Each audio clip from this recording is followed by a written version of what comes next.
What is up, everybody? Shimmy Jivo here today with another video, and today we're going to be talking about arguably the most important things you're going to need to learn with Ken. This applies for other characters too, but Ken, it's still just as important.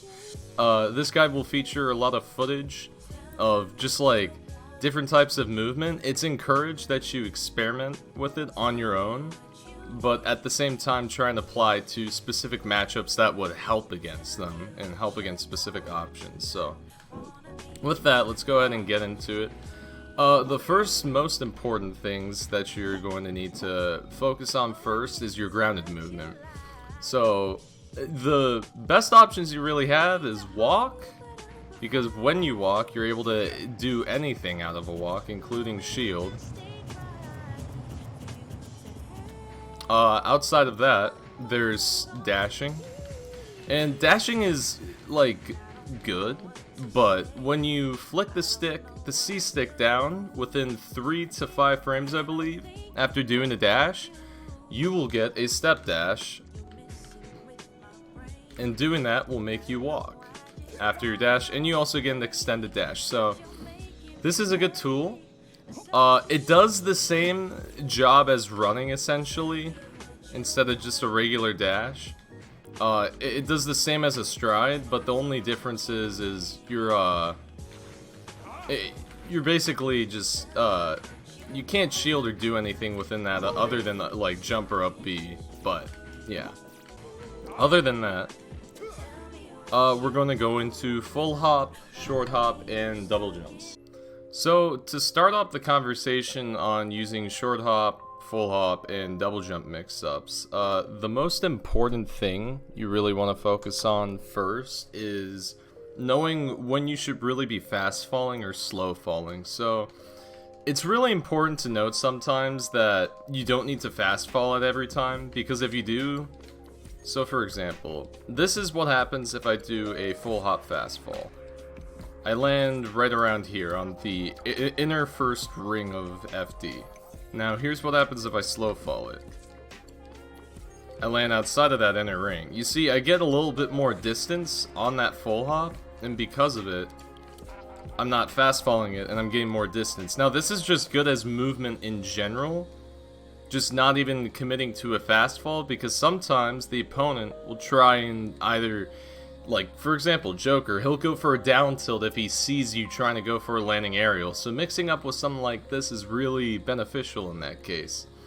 Outside of just, like, going for that, short hop really should only be used, like, if you are trying to hop over a projectile, or if you are trying to, you know, get a quick opening. On taller characters, short hop rising there works, but it is sometimes better just to get the actual short hop fast fall in there, just to get it out quick and then get an actual combo out of it. Outside of that, double jump mix-ups are very good because they kind of throw off the opponent if they're putting out a projectile. Only problem with this is it's probably the most committal jump in you can actually do, so, you know, use it sparingly. Don't do it every time.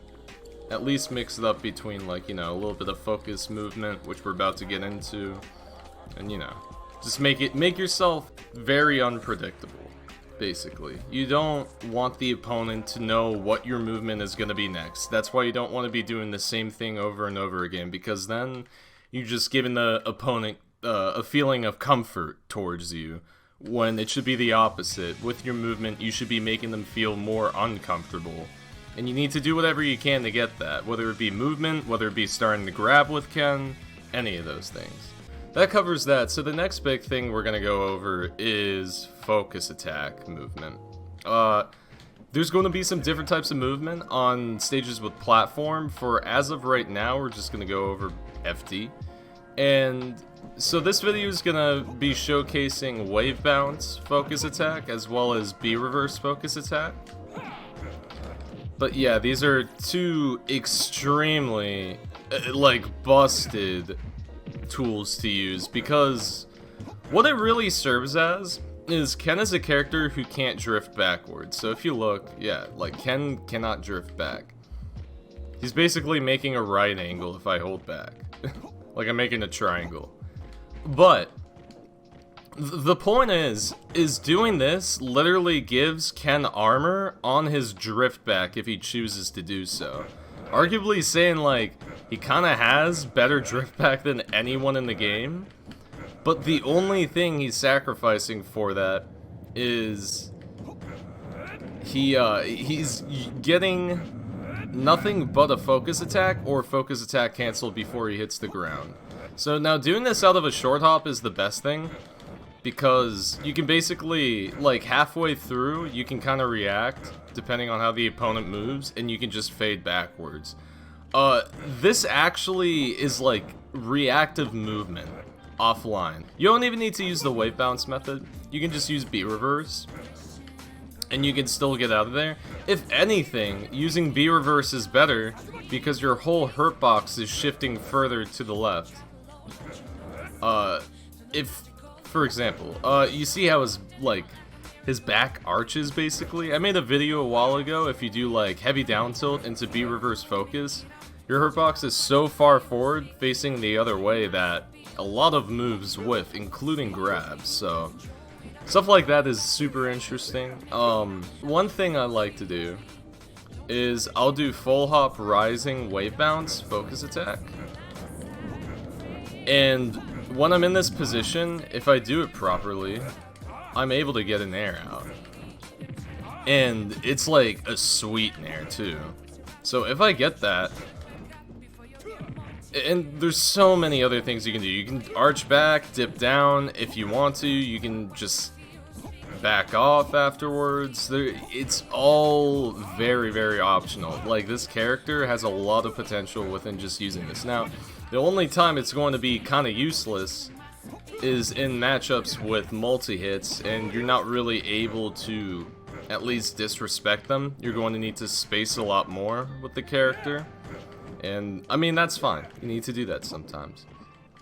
But other than full hop or short hop rising wave bounce focus attack in B reverse, let's go over landing. So when you're landing, or at least get hit and then you're in disadvantage, once you use both of your double jumps, most people will try and use Tatsu or an air dodge to mix up. Now, the two things you really should be focusing on mixing up on your landing with this character is at least just wave bouncing or B reversing your way down to mix up your movement. Just to mix up where you're going to land, because when you do this, it makes it a lot more unpredictable and a lot more committal for the character to go towards one side of the stage than the other, because they can't really completely react in a situation like that unless if they're up close and next to you.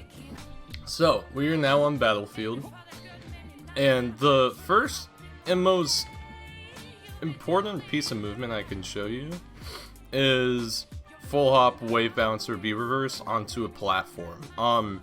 You can dash cancel it so quick that it makes it like so safe, honestly. Like, it's just good movement. And not only that, it's super deceptive looking. Many people will just get hit by like making whiffs, or they'll make a whiff on the ground in the center of the stage, and because of it, it's just a free punish. But other than that, that's really the most important thing on Battlefield, is what you like get access to. And that's really only on Battlefield. No other stage can you do that on, because the platforms are too high up, but I'm going to get into what you can do to move around that. Other than that, on Battlefield, like, more mix-ups come into play with, like, dropping through platforms, mixing opponents up by maybe using stuff like this. It makes the opponent think, oh, he's gonna go under, and then, you know, you end up not, and then you can get a whiff punish after, stuff like that. One big thing that is common for Ken's game is he needs to force a lot of whiff punishes to like get percent or damage safely. Every other way where you go for air to airs are kind of like risks, but he's more of a risk management character when you think about it that way, because you don't want to take too many risks in a game. You want to take the necessary amount, and you want to take those risks at the right time. So there's a lot of placement, like, needed for optimization that way, but other than that, here's just some other types of movement I'm gonna show you guys. Get some ideas into your gameplay. This is stuff I usually just do in the training mode. But, yeah. Go and lap some movement. So the last thing I'm going to teach is how to get up to platforms that you can't full hop on.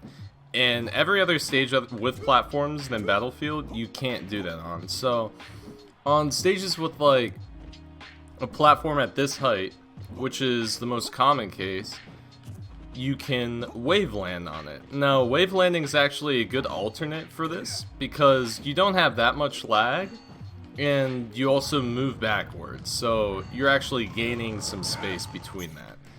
And that's really all I have as information.